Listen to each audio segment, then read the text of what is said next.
Welcome back to Coast Outdoor Adventures. I'm Andrew, and this week I'm going to do a how-to video on how I build my fires in the backcountry. Last week when me and Alan were camping overnight in a cave, if you didn't see that, I'll put the links in the description below. That was an exciting trip, so go check that one out. But while we were there, I shot a video, just unended, one take from start to finish, how I build my fires in the backcountry with just a magnesium stick, some dryer lint, and a knife. So stay tuned and check this out, and maybe you learn something. What's up, everyone? Me and Alan are out at Pack Saddle Cave Trail. Can you go see what that looks like with my headlamp on? Because I might not even need my headlamp. We just got camp set up, and it is now dark. But I'm gonna show you guys how I build a fire in the backcountry. Everything, does that look good with my headlamp on, or is it too much light? No, I think it looks good. What about? You need the light, don't you? The light brightens up the wood. Without the light, you could see everything, but it's a little darker. Okay, let's do the light. Yeah. All right, sorry, I'm just trying to make sure the footage is good for you guys. But, so yeah, this is how I build a fire in the backcountry. Everything that I have that I need to start a fire is in this little bag. We went and gathered firewood, as you saw.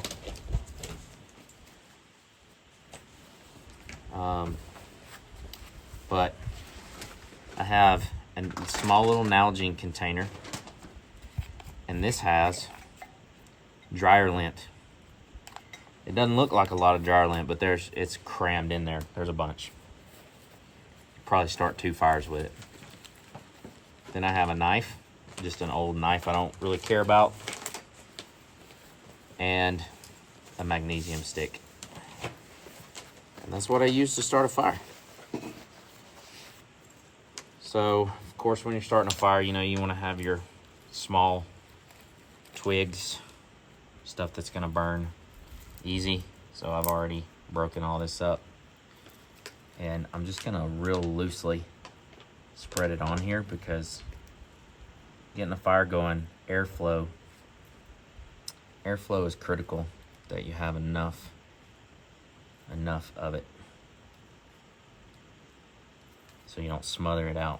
So I still have a pretty good bit of, I forget what they call the small stuff, and then this is kindling, and then this is fuel, what they refer to it as. But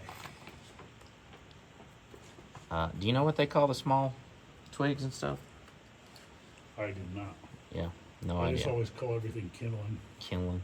Kindling is the bigger, like the next step up from the small twigs and stuff. So I'm just gonna put dryer lint right here. Just kind of spread it out. Put it like a little nice. See, I barely even used any of that, and that's all I'm gonna need. Hopefully I get a fire going for you guys. Don't look like an idiot.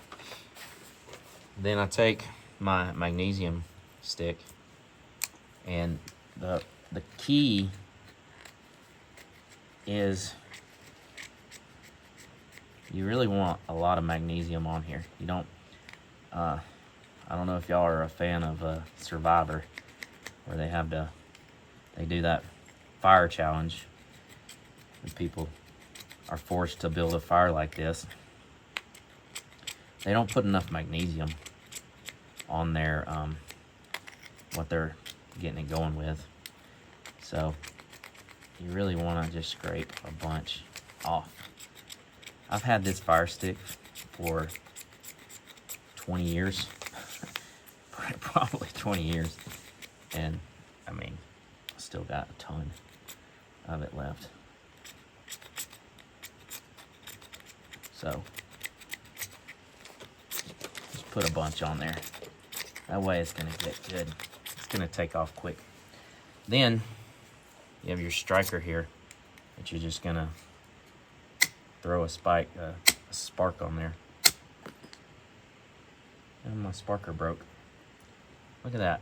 I've had it for 20 years and it's broke. I can still use it though.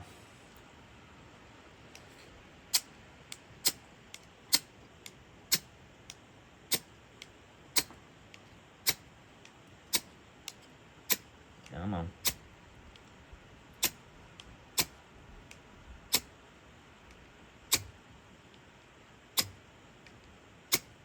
You gotta strike it hard so it throws the spark onto the.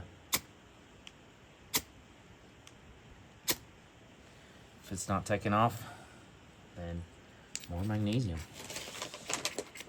More magnesium. This is real time, folks. Real time. If I can, I won't edit this at all. So it's just me building a fire. How I do it in the backcountry. Let's try it again. And I just messed up all my dryer lint. Threw it too hard. Whoops. More magnesium.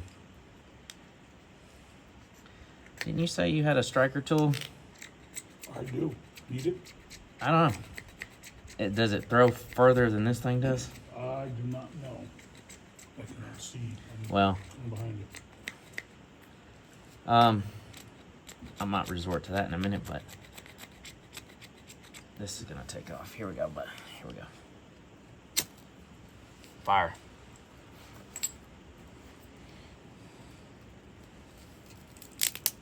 So then you just loosely put your stuff on there. Get it going. Not anything too big.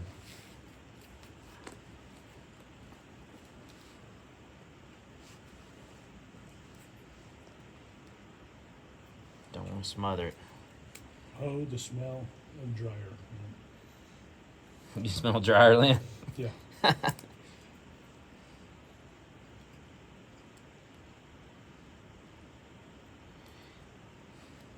The other mistake that people do on Survivor is when they get that spark, man, they just throw wood on it.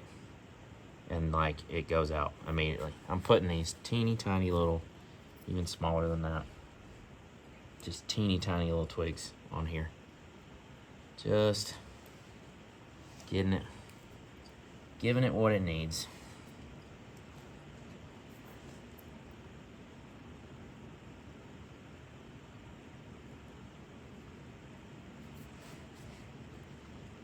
Real time, folks. No cutaways on this. Unless it goes out on me. Then I'll stop.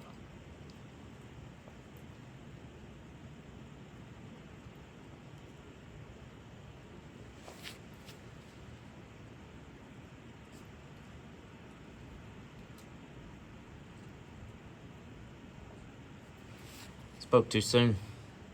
Going out. These twigs and stuff are a little damp, which is one of the problems. But it's not totally out. Light, air.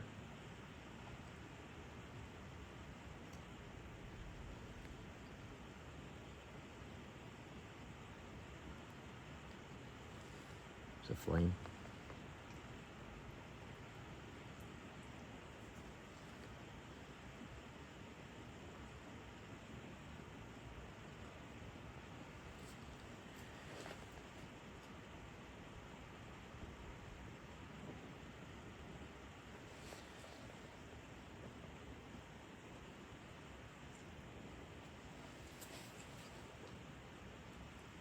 The smell of dryer lint in the evening. Yeah, I almost did what I was talking about all those people on Survivor do. They put too much on. Once this little bitty fire gets some heat to it, all this around it will just start taking off. Then we can start putting the kindling on.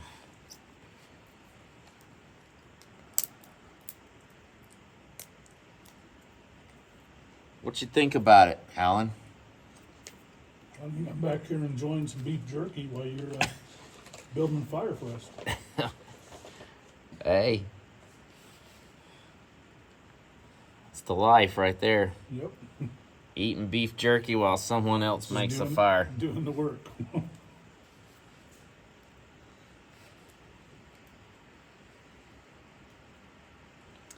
And then once this gets going, there's like two popular styles of fires. There's the TP, then there's the log cabin. I like to do a hybrid version of where I do a log cabin around it, and then I use the log cabin to hold up my TP. So I do like a hybrid version of it. And then once it gets really, really going, then I stick with the log cabin style. That's my favorite.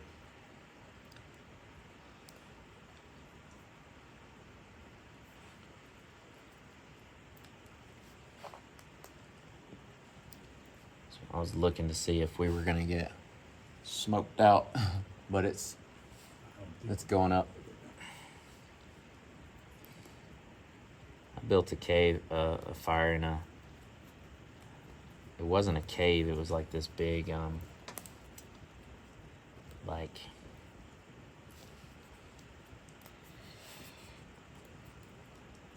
It was in, where was it? It was in Tennessee. It's called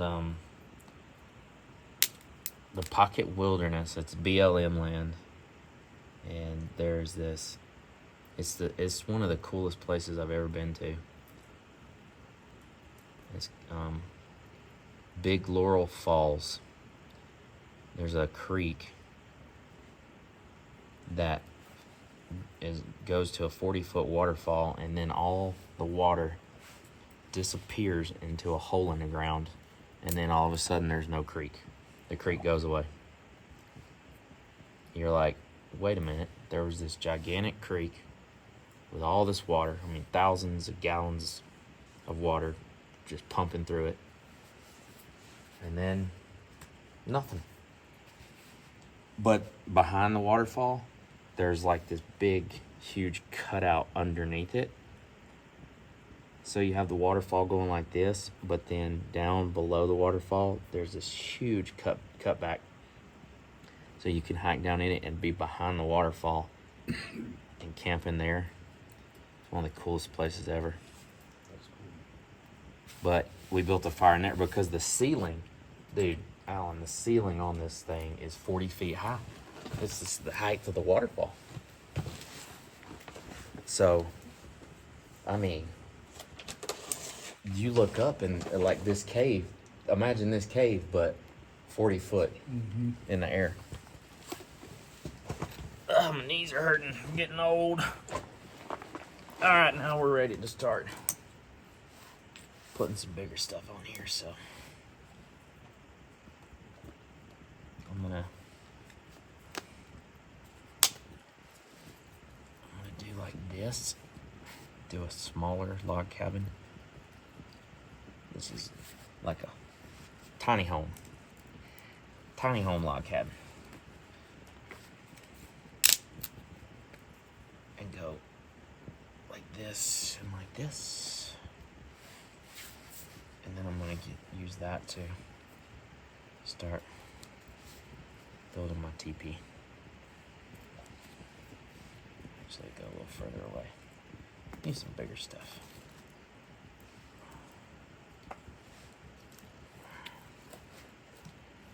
Do some bigger stuff.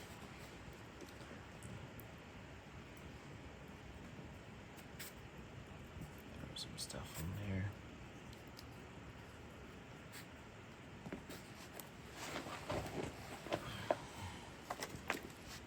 Alan, you mind just grabbing me some stuff? I'll break it up so I can keep feeding you.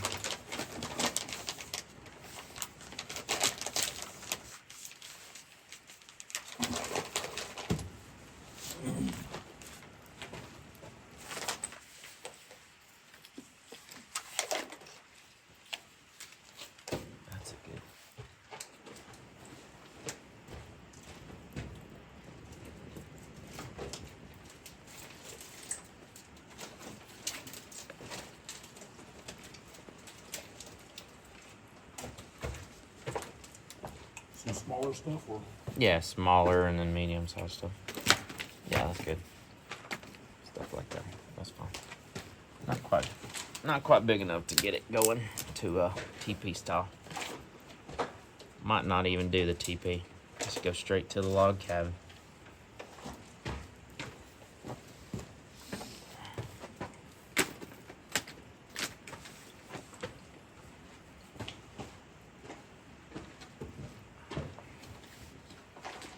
Straight to the log cabin.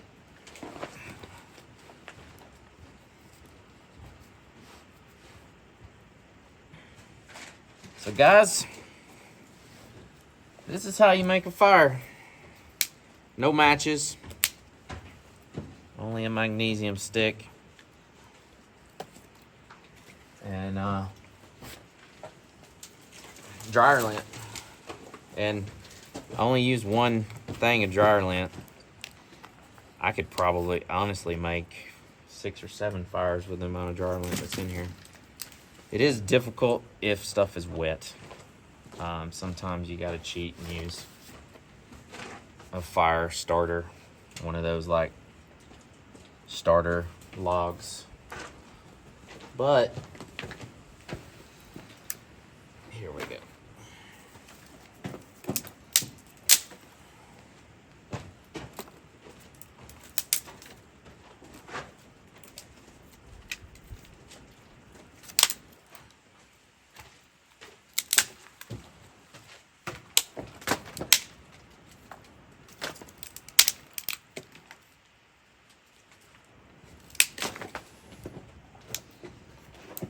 That's plenty. That's plenty. Thank you.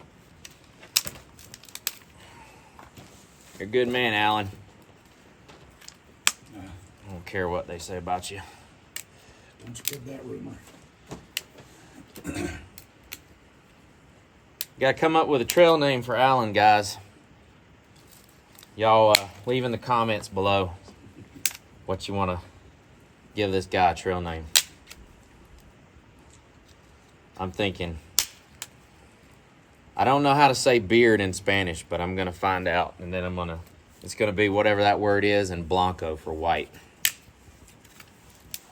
That's my trail name for you. Just don't know what that is. Do you? I'm trying to think if I ever won short. I know goatee, but I can't remember it. Maybe it'll come back to me.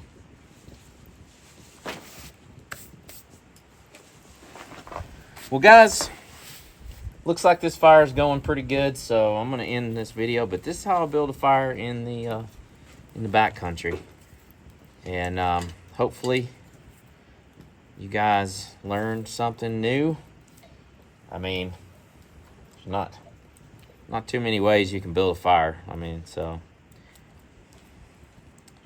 this is going to be a supplemental video. It's going to be separate from this trip. So with that in mind, if you like this video on how I build a fire in the backcountry, please hit the like and subscribe button, and hit that bell so you'll know when I have a new video coming out. So guys, I appreciate you.